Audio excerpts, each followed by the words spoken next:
আজকের দিনটি আনন্দের দিন, রঙের দিন, আবির খেলার দিন, কিন্তু সেটি একবারে সংযত থাকে। সংযত থাকাটা আমাদের কাজ, এটা মনে রাখবে। আর ভগবান শ্রীকৃষ্ণ চৈতন্য মহাপ্রভু আজকে তার আবির্ভাব তিথি, জানো নিশ্চয়ই, তাই তো? ভবনে পাঠও হয়েছে। এই বঙ্গদেশেই এসেছিলেন, আবির্ভাব হয়েছিল নদিয়া জেলায়। এবং কি করলেন এসে সবাই অনেক জানো ইতিহাসের ক্ষেত্রেও, কিন্তু যেটি সবচেয়ে গুরুত্বপূর্ণ সেটি হচ্ছে সেই সময় আমাদের এখনো সেটি যায়নি, আমাদের জাত পাত, উচ্চ নিচ, উচ্চ বর্ণ নিম্নবর্ণ, হিন্দু মুসলমান, এই বড় লোক গরিব লোক, এই সমস্ত ভেদাভেদ এই সংকীর্তনে মুছে দিয়েছিলেন। যখন নগর পরিক্রমায় বেরোতেন, নগর সংকীর্তন হতো, শ্রী চৈতন্য মহাপ্রভুর পেছনে বিরাট মানুষজন অংশগ্রহণ করতেন। এই ভেদাভেদটা প্রথম নাম সংকীর্তনে মাতোয়ারা করে এই ভেদাভেদটা একেবারে মুছে দিলেন। তার এই নাম সংকীর্তনের কথা বারবার ভীষণ গুরুত্ব দিয়েছেন। এই প্রেয়ার, নাম করা, তার নাম। আমরা তো কোনো অলমাইটিতে, সর্বোচ্চ শক্তিতে বিশ্বাস করি সকলেই, সেটি হিন্দু মুসলমান সবাই। আমরা একটা সর্বোচ্চ শক্তিতে বিশ্বাস করি।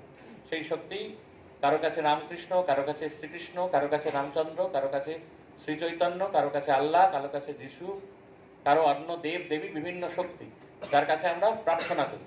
বারবার ঠাকুর শ্রীরামকৃষ্ণ কথামৃতেও এই প্রার্থনার উপর জোর দিয়েছেন। Pray pray and pray. খ্রিস্টানিটিতেও এর যথেষ্ট গুরুত্ব আছে। এই ইসলাম ধর্মে সুফি যারা সাধনা করে তাদেরও প্রেয়ারে দেখবে যে সাধনার এই সুফি প্রেয়ারের খুব গুরুত্ব আছে। এই প্রেয়ার, এই নাম সংকীর্তন, এটি একবারে প্রচলন করলেন বঙ্গদেশ জুড়ে। বঙ্গদেশ তারা গোটা ভারতবর্ষ জুড়ে, সেখানে এই ভেদাভেদটা মুছে গেল সব। একবারে মুসলমান রাজা সুলতান তারাও এনাকে তার পৃষ্ঠপোষকতা করেছিলেন এই নগর সংকীর্তনে। এবং এটি এই নামে খুব মাহাত্ম্য আছে, নাম মাহাত্ম্য। ঠাকুর বলছেন কলিতে নাম মাহাত্ম্য। এই নাম করা, যখন দেখবে ঠাকুর ঘরে মহারাজরা জপ টপ করেন, এই নাম করেন, এই নাম করা, এই তার নামে জগৎ সংসার, বিশ্বাস।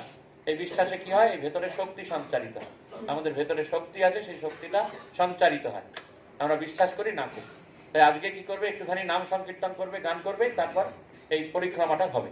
এই স্কুল থেকে বেরোবে, বেরিয়ে কলেজ বিল্ডিং এর পাশ দিয়ে ঘুরে, মেডিসিনাল প্লান্ট দিয়ে ঘুরে, সামনে ব্রহ্মানন্দ ভবন হয়ে আমরা শারদানন্দের দিকে, এই স্কুলের গার্ড রুমের দিকে আসবো। নিয়ে আমরা এই শারদানন্দ শিবানন্দ যোগানন্দ হয়ে হসপিটালের পাশ দিয়ে একবারে মাঠে চলে যাবো।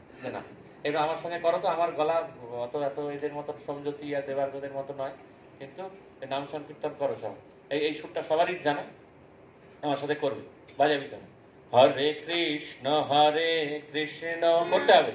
হরে কৃষ্ণ কৃষ্ণ